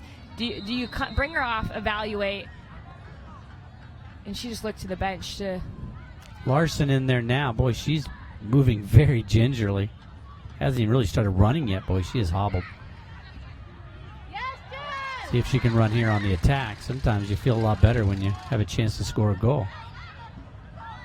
Isn't that crazy how that happens? Ooh, the header. Nobody there except the keeper. Come on, Mila, keep pushing here. Looks like it's starting to stretch out a little bit there for Benedetti. But I don't think she's feeling 100%, that's for sure. These are the balls here. If UTRGV is going to start getting back into the game, they have to win these balls in the midfield. That's good work by Bonnie to pick it up and connect.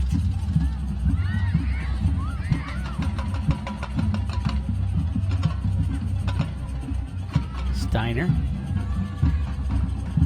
Up the midfield, up the midfield.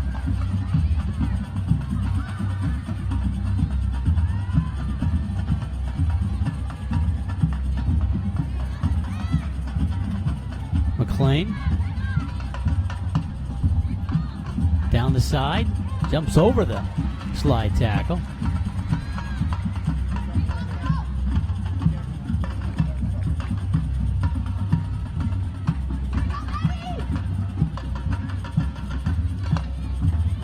I'm a fan of the long throwing, but you have to have probably two players.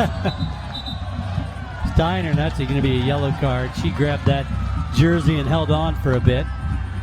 It's a good foul, though, for me. You're losing late in the game. A team's been counterattacking you the whole game. You can't allow them to get another counterattack and potentially get the ball on goal. So for Steiner, she had to stop him in the easiest way and the least aggressive way is just a little tug here. You can see the numbers flying forward. Just a little tug on the jersey. Just hold on a little bit. Let her know you don't want her to get away. Did slow down the play, able to get their defense back, so definitely worked out well for UTRGV.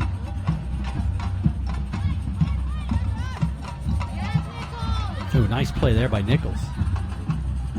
Trying to find Benedetti, but she could not have any closing speed on that ball in the corner.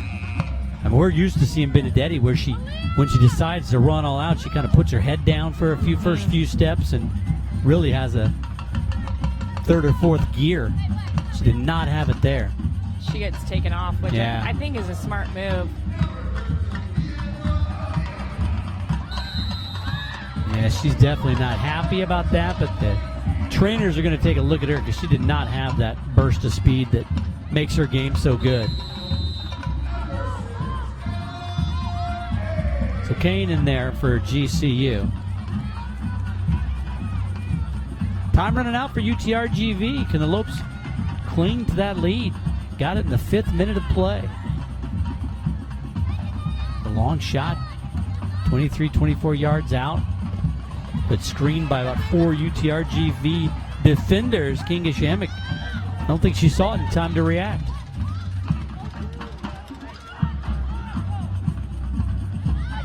Kicked into the stands by the Lopes. Here comes another long throw in from Hepker. You got to get a couple players around where the ball is getting thrown in order to get some, and they go short, which I think is a smart play too.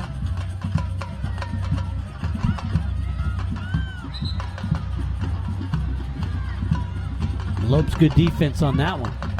8 minutes to go.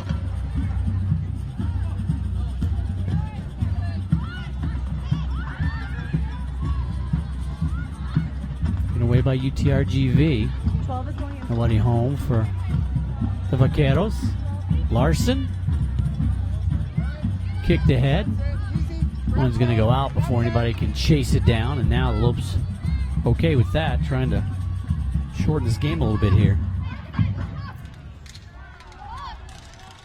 There's so much tactics that go down in the last 10 minutes of a game when you're up a goal, when you're down a goal. If you're down a goal and you're UTRGV, you got to keep the ball in the run of play. You can't let it go out of bounds. You got to work to get possession and to earn free kicks going forward. For Grand Canyon University, they don't mind the ball going out. Even Larson taken down. Yeah, even that with Larson, I don't know if I would even try to go across the goal and give the ball to the goalkeeper and then allowing UTRGV to get up the field. Maybe just peel that back out and just keep it in the corner and take some time off the clock. Kane tries to get it in. Good defense there. That was Madison Cox.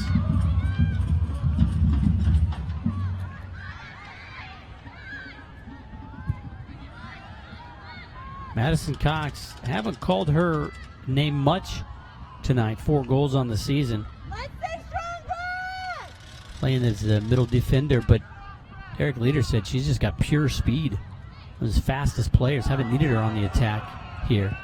UTRGV splits a couple defenders, and Frosch able to snag it there. You saw a little bit of that tactics there, just not picking the ball up until she absolutely has to. If you're Lad Bugariu, I mean, is there anything else you can do than what you're doing here? And they've been pushing the ball forward.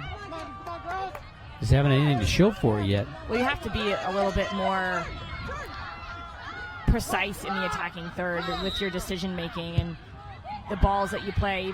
Even that, it ends up going to Bonnie on the far side, but make sure that your pass is connected.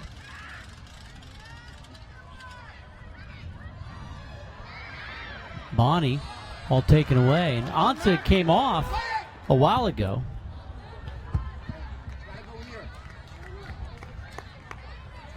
Down there sitting on the bench. She was very electric in the first half.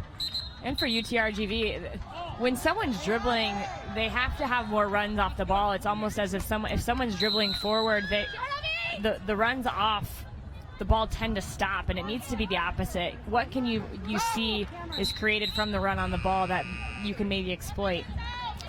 Ask and you shall receive. Not just 7 new people, but quite a few more. New official attendance, 1,033. We just wanted 7 more. We didn't want to get too greedy. I think they started counting the percussion ensemble. Be about right. UTRGV pushing forward. Less than 5 minutes to go. Might be one of their best chances here as the ball gets away. The Lopes just want to clear it out. Stall for some time. Mina. Knocked down. Hops back up. Going to chase the ball. Ooh. A lot of contact there. Well, Mina's not afraid of the contact.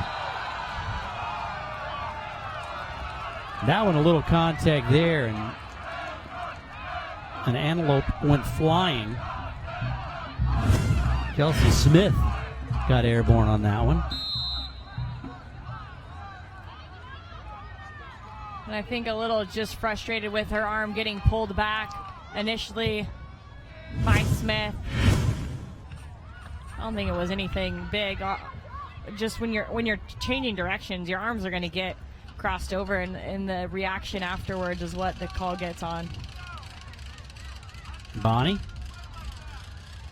trying to do it herself amidst a couple of defenders.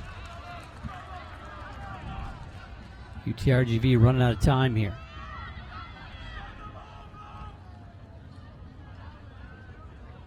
Just a couple ticks over, 3 minutes left in this one. Have a couple more attacks in them. Nichols tries to clear it. Cook just going to fire it into the corner there, take some time off. Amina's going to run it down. With 3 minutes to go, going to wait in the corner with the ball. She thought it was out. It wasn't out. And now a kick. A couple of folks collide on a kick there. Now the official talking to Mina, and she's pleading her case. She needs to be careful because she's done a good job when she's come in creating something different, but if she gets another foul, she got 2 fouls in a row in the first half, got a yellow card, so if something else were to happen in these last waning minutes of the game, that stuff like that swing after the play is not necessary. She doesn't want to have to miss the next game. 2 minutes, 15 seconds. UTRGV taken away. So the Lopes trying to hold on, scored a goal. 5 minutes in. Mackenzie Cook, will it hold? 2 minutes. UTRGV trying to make a play here, last-ditch effort. They've had their chances, UTRGV. 9 shots, 4 shots on goal, but good defense. There's Bonnie. Bonnie's trying to cross, does, but kicks it well wide.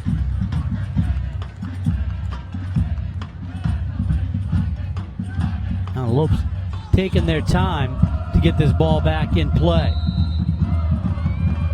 Now the official telling them to get going. Minute and a half to go. Frosch. Let it fly down the middle. Mina over to the left. Chase after the ball. It's going to be UTRGV ball. Minute 10 to go. Bounces over a couple defenders. Cox is going to kick it out. Minute to go in this one. Lopes clinging to that 1-0 lead.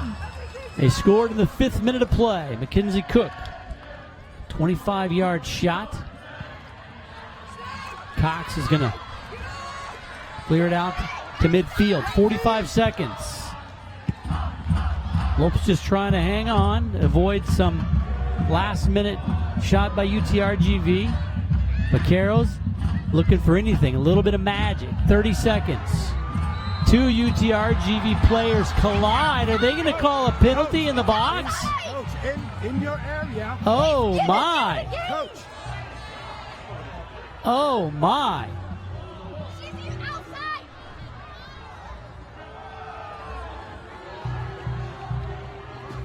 The clock is still running.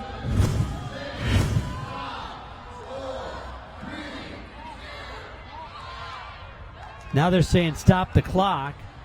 But we'll have to take a look at that one again. In the box, it's going to be a penalty kick with literally, right now, 4 seconds showing. Oh, my goodness. Oh, my. And I don't know what they're calling there, folks. Yikes. It looked like 2 UTRGV players collided. Did Madison Cox get her foot in there? Either way, it's a great turn of events for UTRGV. The Lopes are not happy about this one. And now the official's going to come up, the referee, Mossad Rosti. So let's see what happened here. Well, boy. Now there's going to be a penalty kick with 4 seconds left. I'm not sure if they have to reset the time or not. The clock kept running. And now, Blakely Frosch. And it's going to be Sarah Bonnie. So Bonnie against Frosch. Frosch, the senior from Prior Lake, Minnesota. Bonnie, the sophomore out of Ghana. This is going to decide whether we go into overtime or if the Lopes get the victory. Can Bonnie get it in and give UTRGV new life? Can Frosch make a play? The kick. Goal, and we're tied. A penalty kick on a foul in the box with 4 seconds to go. Oh, my goodness. And the Lopes, unbelievable turn of events. Hey, Robert. Well, Bonnie decided to go low and left, and Frosch unable to get out there in time. The goal is good, and we show just 4 seconds left on the clock. So we are going to go into overtime. Ask them what for before you throw somebody out. Oh, my goodness. And a red card to who? A red card to one of the GCU coaches? Is that it? Is that what it was? They showed a red card. Was it to one of the coaches? Yeah, I think it was one of the assistant coaches. Mallory Rutledge, I believe. And we're going to go into extra time. Well, Jordan, you headed down to interview Derek Leader after the win, as we were planning to do. And what a crazy turn of events here. Yeah, I'm still trying to catch my breath. They just ran up the stairs. But the replay clearly showed the player within the box. It was a takedown. I think it was a good call. It's one of those, for me, at that spot in the box, it's really difficult, right? Like, to call it a PK, but that's the rule, right? Right. It doesn't matter. We'll take a look at it again here as both teams get ready for extra time here. Well, not extra time, for overtime. And play 10 minutes if we need to, and then we'll go to penalty kicks. And I don't know, the way this game is going, we might be in for another 20 minutes and then penalty kicks. But if we can, we'll take another look at that. I believe it was on Madison Cox. There were 2 UTRGV players there. And Cox came over on defense. It was really hard to tell if we can slow it down maybe. Here comes Cox into the scrum, and yeah, it looks like she kicked at the ball, tripped. I don't know. She did. She took her legs out? Took the legs out. She that, completely Steiner? missed the ball, and it was Steiner coming in with McLean. Yep. Steiner was running in, and you can see here she takes her legs out. She definitely falls into her teammate, too.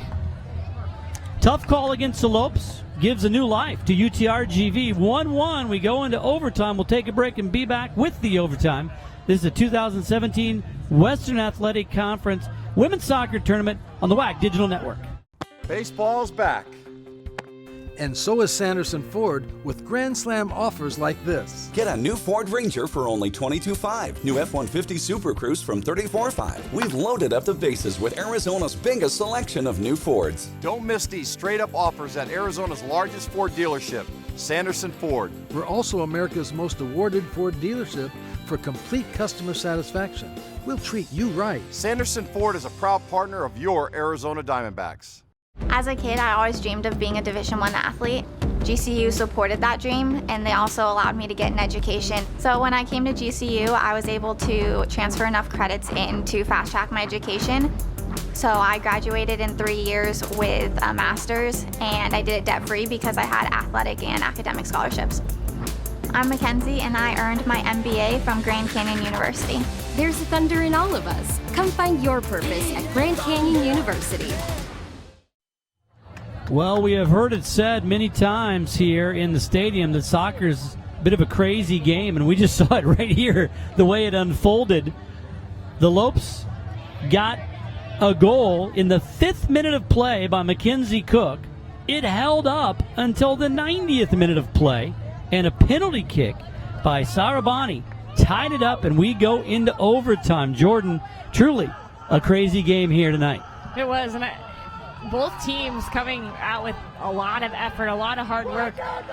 Grand Canyon defending together as a unit, solid for 89 minutes, and it was that last few seconds of the match that cost them this overtime period now. So how do they react to that? Because that's difficult. This is going to be a UTRGV side who's going to come out with a lot of energy. They're going to try to pounce on that uplift they just had, scoring the PK in the last minute of the game, or of regulation time. And Ansa's still out right here. Sat quite a bit. Thought maybe she might try to come back in here. But so 2 10-minute overtime periods, but somebody scores and they advance. It is golden goal. So this is when players step up and be the person who sends their team through. Well, the players to look at for UTRGV, of course, on the field, Bonnie and Steiner, and for GCU, really Mackenzie Cook. We haven't seen Madison Cox really join the fight. And is Benedetti healthy or not? I mean, she's still got a little hitch in the giddy up there as she takes off the line. And so how does that affect her play? She's back out there, but she is not. She's walking very gingerly, to say the least.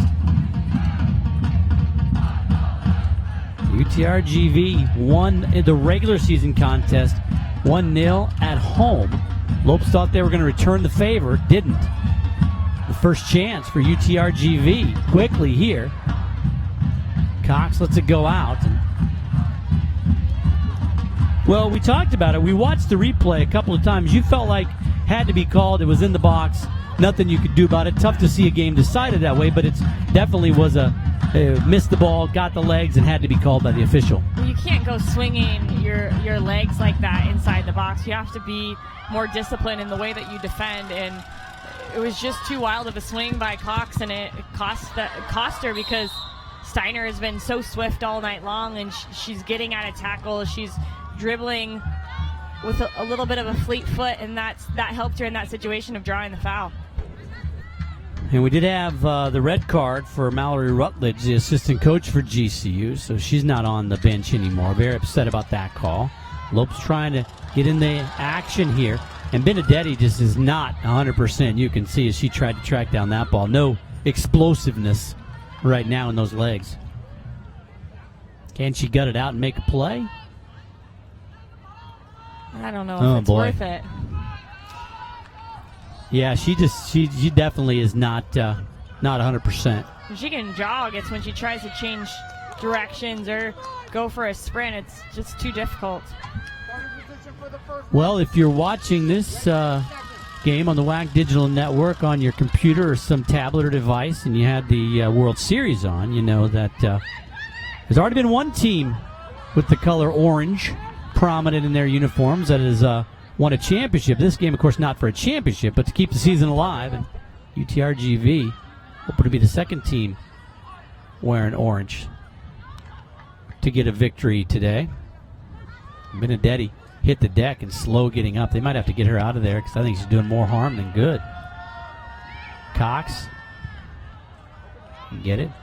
I think you're right, boy. You look at the way UTRGV came out into this overtime period, much more aggressive than the Lopes. Lopes on their heels a little bit here, probably still in shock about what just happened. I would be too, and it's key to figure out who you are in these moments, how you regroup after, as Bonnie fouls Smith there. You got to figure out how to regroup in moments that don't go your way, and I think this is a really good test for Grand Canyon is in how do they react to this? All that happened in the last minute of the game. They can still come out on the better side, but it has to be with the right attitude. It has to be with the right determination and collective team defending into team attack. GCU was just about 4 or 5 seconds away from gaining the first postseason victory for the university since transitioning to Division I. From one of the teams transitioning from D2 to D1. And it was literally snatched out of their hands by a great penalty kick by Sarah Bonnie. You have to remember that, too. She had to make the kick, and she did it very well. Found right in that left corner. It's inside the pole. About 6 minutes to go in this first overtime. And if it's scoreless after 2, we'll go to the penalty kicks. Steiner and Bonnie. Defense by Smith. Dangerous pass and just cleared out.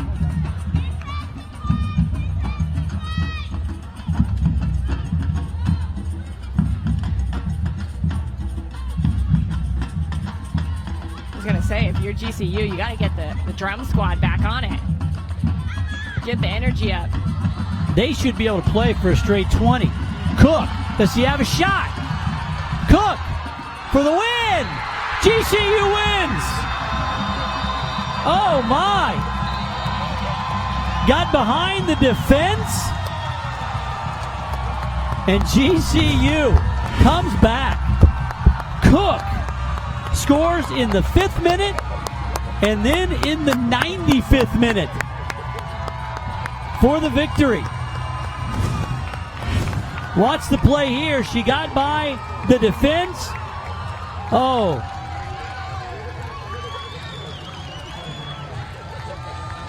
Kinga Shahemick unhappy with the way she played that one.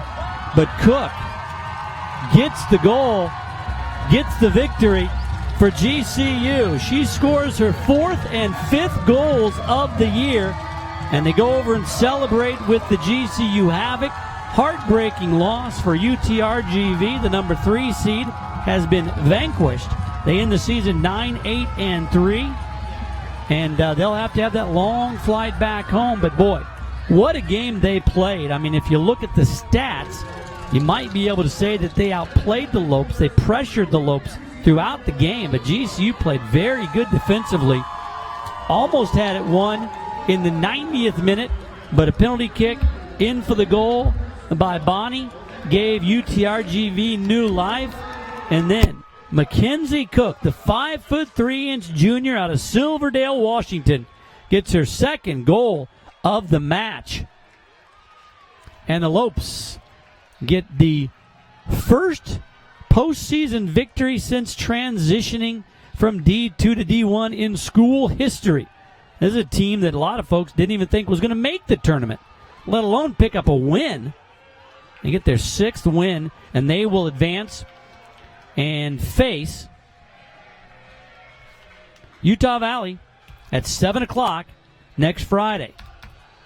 And now we're going to go down to the field, and the second member of our broadcast team, Jordan Angeli, with the aforementioned Mackenzie Cook.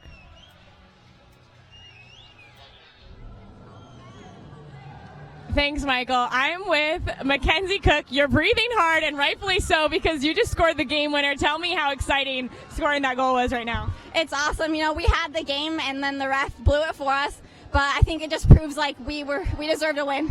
All right, you had 2 goals on 2 shots, really, and you were so poised in that. Is that just come with practice doing that every single day in training? It's just practice. You know, you got to keep a cool head or else who knows what could happen. All right, this is the first time that your team can advance in the tournament. And how cool is it, the support that you've had from the students here at GCU? It's awesome. You know, the Havocs are here supporting us every game, and, you know, it just shows, like, we have the best student population across like any campus, and so it's super awesome to have them here supporting us because it really gives us a home advantage. All right, big time goal. Congrats on the win, and good luck on Friday. Thank you. All right, back to you, Michael. Thanks, Jordan. Congratulations to GCU. The UTRGV Vaqueros, a great season for them, finishing 9-8-3. The number 3 seed has been vanquished here, along with the number 5 seed. So 2 games in, and we've got more games on Friday. Make sure you join us. 4 p.m. Friday, UMKC in Seattle, and then at 7 p.m., Utah Valley and Grand Canyon. Mackenzie Cook scores in the 5th minute and the 95th minute. The Lopes win in overtime, 2-1 your final here. Thanks so much for joining us. Have a great day off from the soccer tournament on Thursday, and we'll see you back here on Friday. For all the folks who make the show work, and for Jordan Angeli, I'm Michael Potter. Thanks so much for joining us. We'll see you on Friday for more of the 2017 Western Athletic Conference Women's Soccer Tournament on the WAC Digital Network.